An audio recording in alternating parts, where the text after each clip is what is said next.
issue, both the two big exchanges, right? NSE, we beamed out of in the morning. We rang the bell from the NSE, and now Mangalam is at the BSC covering the full ground. Vikas Khemani is with him. And there are a few other guests as well, including N. Jaykumar. Mangalam, take it away.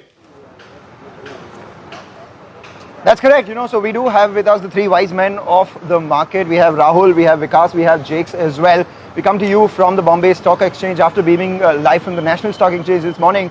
Gentlemen, the overarching reaction so far has been that it is a balanced budget. The only fly in the ointment was the increase that was there in the STT in futures and options. Now that, there has been some analysis done on some of the fine print of the budget as well, the net borrowings, the gross borrowings, etc. What are the actionable ideas and what are your initial thoughts? Vikas? I think so. This budget has to be seen in the light of the last year's budget when there was a huge income tax rate cut and GST cut happened during the year. So the maneuverability of the finance minister is kind of limited in that sense from a tax collection perspective. And within that, I think she has done a good job. What I like about this budget is, of course, there's a huge focus on the manufacturing side in the EMS, textiles, semiconductors. So I think entire manufacturing space has been addressed with a reasonably good boost, and it comes also in the context of current FTAs with different countries. So I think it's a very, very good initiative they have taken from a manufacturing side. Secondly, if you see our capital expenditure has gone up. Defense expenditure has been, budgeted more than about 18-19%.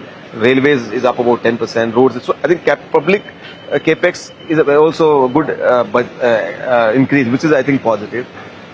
Also, first time I think Minister has talked about a big focus on the services industry, where she has put a vision that how do I attract medical tourism, how do I attract tourists, and overall target 10% of the world services market. That's the kind of vision. So they've kind of given a roadmap in terms of how she wants to achieve that.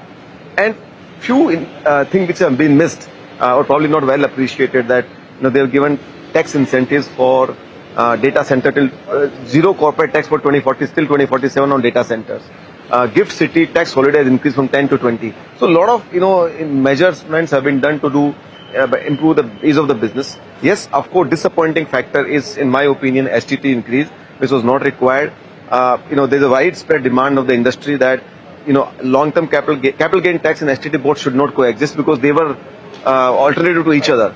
But today, in reality, we have both of them, and without getting any credit of STT, which is a very, very big dampener. Something was definitely expected on the lines of liquidity improvement in the system, which probably can come outside budget also. But today we are sitting on a poor sentiment from FI perspective. Some amount of measurement or initiative or discussion could have been kind of welcome on that. But net I would say it's a good budget, and it's continuation more of same of their past policies, and with little bit of things which I talked about have been taken care. Jakes, given the current sentiment, do you think more of the same is good for now, or there could have been a lot more? Do you think it's a missed opportunity? So I think you could look at it both ways. One is to say that here's a batsman who's got a century there. Can you go for a double hundred by the singles and an occasional boundary, or do you need to be, because you've achieved 100, you've achieved everything? I think the message being given is that there's a long way to go. So all your targets are 2047, 2031, 2035 kind of dates for things to be achieved. I agree with Vikas in that a lot of, pylons have been put into the ground, to be able to build something on top of it over a period of time. I'm really bullish about this entire digital highway, digital infrastructure that's being sought to be created, which now includes data centers, which includes telecom infrastructure, and the kind of incentives that have been now laid out for people to make investments over a 2-decade period. I think that's the big thing. Two, FIIs have been an integral part of the market. So to the extent that their, if you will, grievances have not been addressed, is an ongoing saga. But to my mind, there has to be one or two areas that you need to, to get up from the table and say has not been addressed, because it might be something for the future. Domestic liquidity improvements, RBI continues to do. The fiscal push is coming from the government in that sense. So I'm reasonably okay with it. A couple of flies in the ointment, if you will, which is things like the STT. Because if the idea was that it should be a deterrent rather than, a revenue generating tool, which I'm beginning to understand will be the kind of logic that they will give you, then really there needs to be net worth and other criteria to keep people away. You can't make it accessible to one and all, and yet say that you're going to have a continuing increase in STD charge. That doesn't make sense. It's like the sale of loose cigarettes and then taxing them as Vikas earlier pointed out. So I think the narrative there needs to be more clear. It is a deterrent. We don't want people to come in except through mutual funds, and therefore either contract size, etc., can go up.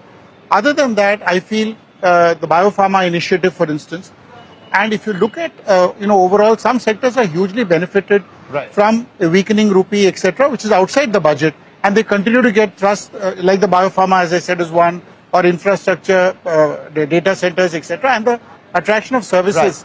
So all in all, some repetition to what he said, but this is really the take. Rahul, tomorrow when the market opens full steam, what would be the 2 or 3 things that you would do given the current budget? What sectors would you deploy in, and what sectors would you take the money out of? So, from a client perspective, correct, like what Vikas also said, like Jakes also said, that manufacturing and infra has got a good push.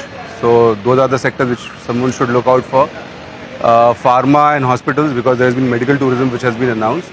And also real estate sectors which support data centers from power, etc. I think these are interesting sectors to which I would look out for. And something which you should get away from, I would say defense versus expectation, which has not been up to the mark, is one thing which you can look out for.